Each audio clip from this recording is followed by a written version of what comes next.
Hello friends, मैं advocate Himani Sharma. आज हम डिस्कस करेंगे डिफेमेशन के बारे में। डिफेमेशन क्या है, इसके एसेंशियल्स क्या हैं और इसके क्या एक्सेप्शंस हैं। साथ ही हम डिस्कस करेंगे कि डिफेमेशन के मैटर्स में कार्यवाही कैसे की जाती है। जानते हैं डिफेमेशन होता क्या है। डिफेमेशन को हिंदी में मानहानि कहा जाता है। किसी व्यक्ति की प्रतिष्ठा या मान सम्मान को क्षतिकारित करना या ठेस पहुंचाना मानहानि है। Chapter number 21 of Indian penal code ये डिफेमेशन की बात करता है। इसमें सेक्शन 499 से 502 तक डिफेमेशन के बारे में प्रावधान किया गया है। आईपीसी की धारा 499 में डिफेमेशन की परिभाषा दी गई है और सेक्शन 500 में इसकी पनिशमेंट के बारे में बताया गया है। जब हम किसी पर डिफेमेशन का चार्ज लगाते हैं तो उस पर सेक्शन 500 लिखा जाता है, ना कि 499। डेफिनेशन वाला सेक्शन कभी नहीं लिखा जाता, पनिशमेंट वाला सेक्शन ही लिखा जाता है। जानते हैं धारा 499 में डिफेमेशन की क्या परिभाषा दी गई है। धारा 499 के अनुसार जो कोई बोले गए या पढ़े जाने के लिए आशित शब्दों द्वारा या दृश्यारोपणों द्वारा किसी व्यक्ति के बारे में कोई लांछन यह जानते हुए या विश्वास का कारण रखते हुए इस आशय से लगाता या प्रकाशित करता है कि ऐसे लांछन से उस व्यक्ति की ख्याति की अपहानि होगी।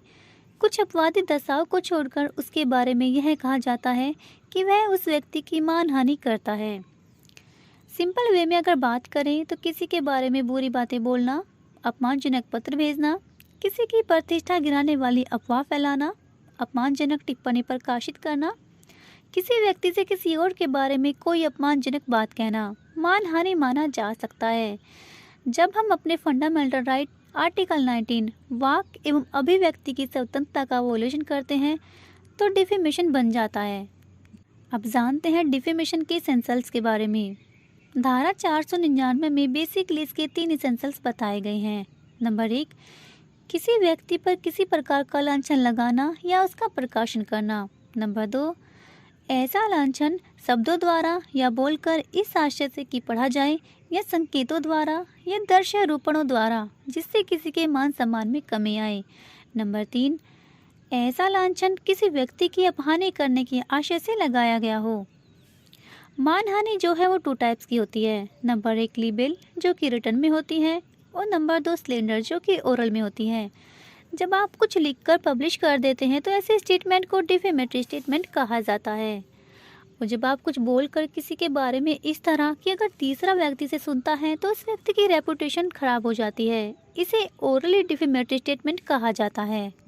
कोई व्यक्ति अगर कुछ बोलकर, लिखकर या साइन से या फिर किसी जरिए से किसी और इंसान के व्यक्तित्व की गरिमा को हर्ट करता है, उसकी रेपुटेशन डाउन करता है, वह जानता है कि ऐसा करने से सामने वाले के मान सम्मान को ठेस पहुंचेगी, तो ये डिफेमेशन में कवर्ड होता है।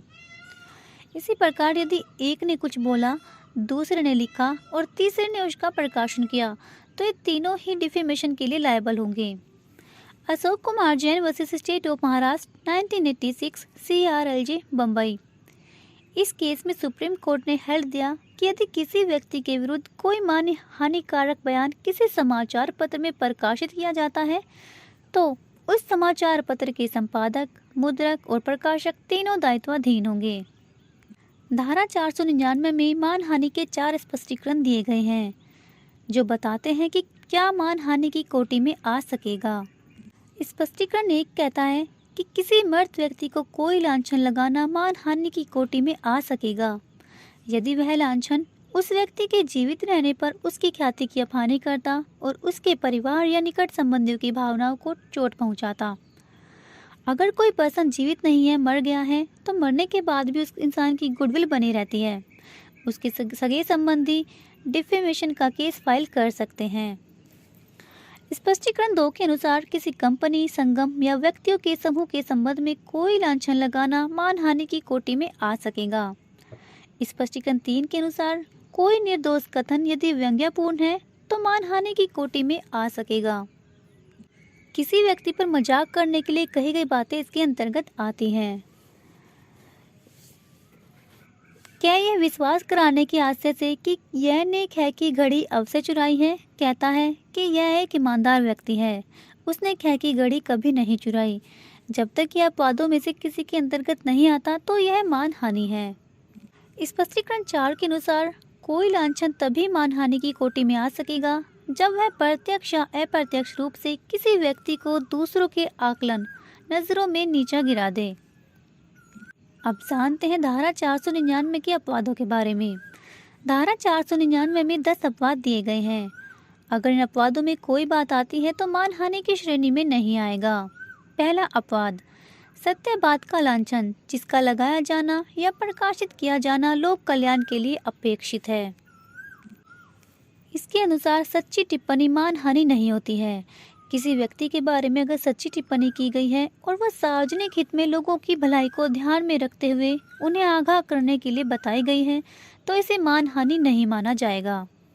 दूसरा अपवाद ये कहता है कि लोक सेवक के लोक आचरण के संबंध में राय मानहानि नहीं है।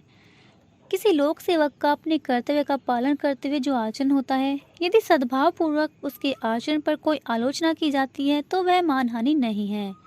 तीसरा अपवाद, किसी लोक प्रश्न के संबंध में किसी व्यक्ति का आचरण। अगर लोक या जन से संबंधित कोई प्रश्न है और उसके संबंध में किसी व्यक्ति के आचरण को लेकर सद्भाव पूर्वक कोई आलोचना कर दी जाती है तो वह मानहानि नहीं है। चौथा अपवाद, न्यायालय की कार्यवाहियों की रिपोर्टों का प्रकाशन। किसी न्यायालय की कार्यवाहियों की सारतः सही रिपोर्ट को प्रकाशित करना मानहानि नहीं है, किंतु यदि विधानमंडल या संसद की कार्यवाही के संबंध में ऐसा किया जाता है तो छूट प्रदान नहीं है। पांचवा अपवाद, न्यायालय में विनिश्चित मामले के गुणागुण या साक्ष्यों तथा संपर्क अन्य व्यक्तियों का आचरण। किसी न्यायालय द्वारा विनिश्चित किए गए किसी मामले के गुणागुण के संबंध में, चाहे वह सिविल हो या दांडिक, या साक्ष्य से संबंधित आचरण के संबंध में हो, सद्भावनापूर्वक आलोचना करना मानहानि नहीं है। छठा अपवाद, लोक कृति के गुणागुण। किसी ऐसी कृति के गुणागुण के बारे में जिसे उसके कर्ता ने निर्णय के लिए रखा है या उसकी कर्ता के आचरण के बारे में सद्भावनापूर्वक आलोचना करना मानहानि नहीं है।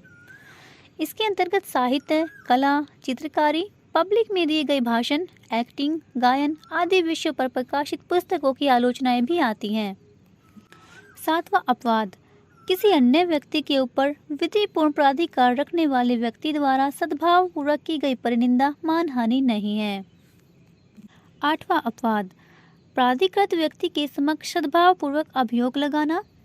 यदि किसी प्राधिकृत व्यक्ति के समक्ष सद्भावपूर्वक कोई अभियोग लगाया जाता है तो मानहानि नहीं है। यदि कै एक मजिस्ट्रेट के समक्ष यह पर सद्भावपूर्वक अभियोग लगाता है तो क्या इस अपवाद के अंतर्गत आता है। नौवां अपवाद, अपने या अन्य के हितों की सुरक्षा के लिए किसी व्यक्ति द्वारा सद्भावपूर्वक लगाया गया लांछन मानहानि नहीं है। लांछन लगाने वाले व्यक्ति का हित वास्तविक तथा विधिक होना चाहिए। इसमें दृष्टांत दिया गया है कि एक दुकानदार है, वह कैसे जो कि उसके कारोबार का प्रबंध करता है, कहता है कि यह को कुछ मत बेचना जब तक वह नकद धन ना दे दे, क्योंकि उसकी ईमानदारी के बारे में मेरी राय अच्छी नहीं है। यदि कै ने यह पर लांछन सद्भावपूर्वक अपने हितों की सुरक्षा के लिए लगाया है तो क्या इस अपवाद के अंतर्गत आता है। 10वां अपवाद, सावधानी जो उस व्यक्ति की भलाई के लिए जिसे कि वह दी गई है या लोक कल्याण के लिए आशित है। एक व्यक्ति को दूसरे व्यक्ति के विरुद्ध सद्भावपूर्वक सावधान करना मानहानि नहीं है, अगर वह उस व्यक्ति की भलाई या लोक कल्याण के लिए की गई हो। आईपीसी की धारा 500 में मानहानि के लिए दंड का प्रावधान किया गया है, जिसके अनुसार जो कोई किसी अन्य व्यक्ति की मानहानि करेगा वह सादा कारावास जिसकी अवधि 2 वर्ष तक की हो सकेगी या जुर्माने से या दोनों से दंडित किया जाएगा।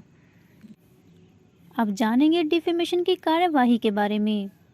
डिफेमेशन के मैटर्स में कार्यवाही कैसे की जाती है। डिफेमेशन जो होता है वो 2 तरीके से होता है, civil defamation and criminal defamation.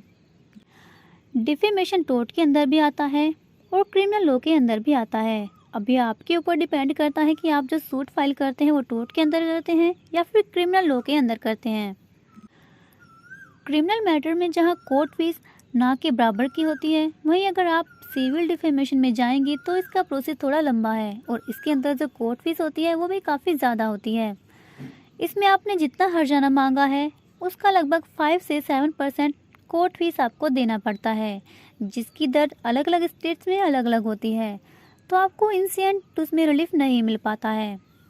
मानहानि के लिए आप आपराधिक मुकदमा चलाकर मानहानि करने वाले व्यक्तियों को न्यायालय में सजा दिलवा सकते हैं। अगर मानहानि से किसी व्यक्ति को कोई वास्तविक क्षति या हानि हुई है तो उसका हर्जाना प्राप्त करने के लिए सिविल कोर्ट में आवेदन प्रस्तुत करके हर्जाना प्राप्त किया जा सकता है। मानहानि करने वालों के खिलाफ मुकदमा दर्ज कराने के लिए दस्तावेजों के साथ सक्षम क्षेत्राधिकारी के न्यायालय में लिखित शिकायत आपको करनी होगी। न्यायालय शिकायत पेश करने वाले का बयान दर्ज करेगा और अगर ज़रूरत हुई तो साक्ष्यों के बयान भी दर्ज करेगा। इन बयानों के आधार पर अगर कोर्ट ये समझता है कि मुकदमा दर्ज करने का पर्याप्त आधार उपलब्ध है तो मुकदमा दर्ज करके अभियुक्तों को कोर्ट में उपस्थित होने के लिए एक समन जारी करेगा। डिफेमेशन के मैटर में वादी को केवल ये सिद्ध करना होता है कि ये जो टिप्पणी की गई है वो अपमानजनक थी, जो बात कही गई है उससे उसकी रेपुटेशन कम हुई है और वो सार्वजनिक रूप से की गई है।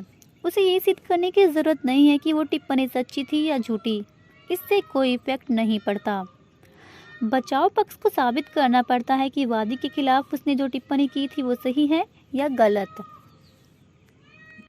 जानते हैं दुर्भावनापूर्ण अभियोजन से बचाव। अगर किसी निर्दोष व्यक्ति को अभियुक्त बना दिया जाए और वह सिद्ध कर सके कि उसे बदनाम या ब्लैकमेल करने जैसे बुरे इरादे से उसके खिलाफ अभियोग लगाया गया था, तो वह अदालत में मामला दर्ज करके अभियोग लगाने वाले से मुआवजे की मांग कर सकता है और ये दावा मानसिक तथा शारीरिक दोनों प्रकार की भरपाई के लिए हो सकता है। अगर किसी व्यक्ति को बुरे इरादे से सिविल मुकदमे में फंसाया जाता है तो वह मामला दर्ज करके मुआवजे की मांग कर सकता है। दैट मीन्स कि अगर आपको कोई झूठे केस में फंसा देता है और ब्लैकमेल करने के इरादे से फंसाता है, चाहे वह सिविल हो या क्रिमिनल, अगर आप बाइज्जत बरी हो जाते हैं तो आप उस पर्सन के अगेंस्ट मानहानि का केस फाइल कर सकते हैं और मुआवजे की मांग कर सकते हैं। अब जानते हैं केस के बारे में। S Khushboo versus Kanti Ammal and others 2010 CRLJ Supreme Court. इस वाद में शिकायत की गई कि अभियुक्त द्वारा एक समाचार पत्रिका में दिए गए बयान से उसकी मानहानि हुई है। सुप्रीम कोर्ट ने अभी निर्धारित किया कि अभियुक्त का बयान समाचार पत्रिका में दिया गया था जिसमें विवाह से पहले यौन संबंध की समाज द्वारा स्वीकृति की अपेक्षा की गई थी। उसने किसी व्यक्ति विशेष की ख्याति पर कोई टिप्पणी नहीं की थी। उससे अंडर सेक्शन 499 के अंतर्गत मानहानि का अपराध गठित नहीं होता है। वो शिकायतकर्ता व्यथित या पीड़ित व्यक्ति नहीं है, अतः शिकायत को निरस्त करने के लिए अभी निर्धारित किया गया। Subramanian Swamy versus Union of India Ministry of Law and others 2014। इस वाद में सुप्रीम कोर्ट ने यह निर्धारित किया गया कि भारतीय दंड संहिता की धारा 499 और 500 संवैधानिक है। सो फ्रेंड्स, इसी के साथ हमारा आज का टॉपिक समाप्त होता है। Thank you so much. Bye bye and take care.